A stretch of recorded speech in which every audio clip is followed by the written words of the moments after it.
A majority of Americans say that it's time for term limits for the Supreme Court. This ties right into what I'm talking about. As you watch this discussion, rather than, look, there are so many great reasons to talk about this being a bad decision. But it doesn't start off with, let's do away with the Supreme Court. Let's start a supermajority requirement for the Supreme Court.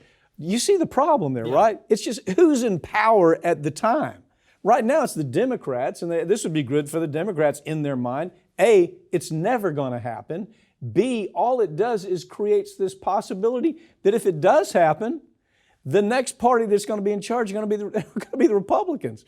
I don't get that logic. Listen, I've always been a big fan of term limits. Yeah. Not just for the Supreme Court and every federal court, but for Congress as well. Yeah. And I think a lot of these members of Congress who have literally no idea who they're talking to on any given day, according to reports, they're a great argument for term limits. Mm-hmm. And this is where the country needs to go. And I'm glad we're finally starting to see people wake up.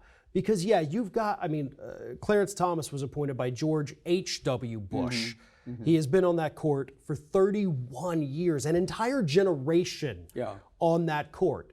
And time's up, buddy. Mm-hmm. And you got a lot of other ones too that have just been there for far too long. They hang on for too long. And most importantly, they lose touch with what actually happens in the real world. And to me, that's the biggest problem, not just with justices, but with the politicians too. Articles that are coming out, and they make a lot of sense to me. If you're a Supreme Court judge, let's say you're Kavanaugh, you have been attacked while you were going through the process, justifiably so on a lot of issues. You've had now this outcry about, it's okay to, he had his family at risk, you understand. The man's family was at risk by some left-winger who believed it was a good idea to go carry a gun and threaten the family. With Thomas right now, whether you agree with him or not, I'm not even talking about do you agree. Yeah. We don't agree with most of that. But if you're Clarence Thomas, you have your wife under attack, you're under attack, you're being called everything in the world. And at some point, what effect does that have on a Supreme Court judge when you have limitless power to do what you want to do? Do you think that's a good idea? No, you're absolutely right about that. And look, we got an interview from the New York Times from 1993 where Thomas's clerk said his goal, because what he went through during his confirmation, his goal was to get back for the next 43 years, make liberals' lives miserable. That's what he said. Well, that's my point. Yeah. That's my point. And so you're a Supreme Court judge, whoever you are, whether you're Gorsuch, Kavanaugh, it doesn't make any difference. You're under this attack from the left. How can you not get to the point to where you hate them so badly that every chance you can take, everything you can do to shut them down, you're going to do?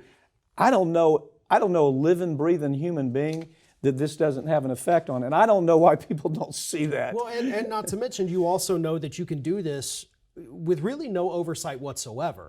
Yeah. We've never actually impeached a Supreme Court justice here in the United States, at least not impeached and removed. So they know that, look, I can do whatever. I cannot recuse myself. Right. I can sit here and just basically tell you, I'm only doing this because I hate you, and nobody's going to stop you. And that, to me, is one of the best arguments for term limits. Well, it's the argument, you don't go after the king unless you can get rid of the king. You see what I'm saying? You don't start a war with the king unless you can get rid of the king. And that's what's happened with the Supreme Court every time this kind of thing happens. I don't care how strong they are from a personal character. This affects their ability to be objective.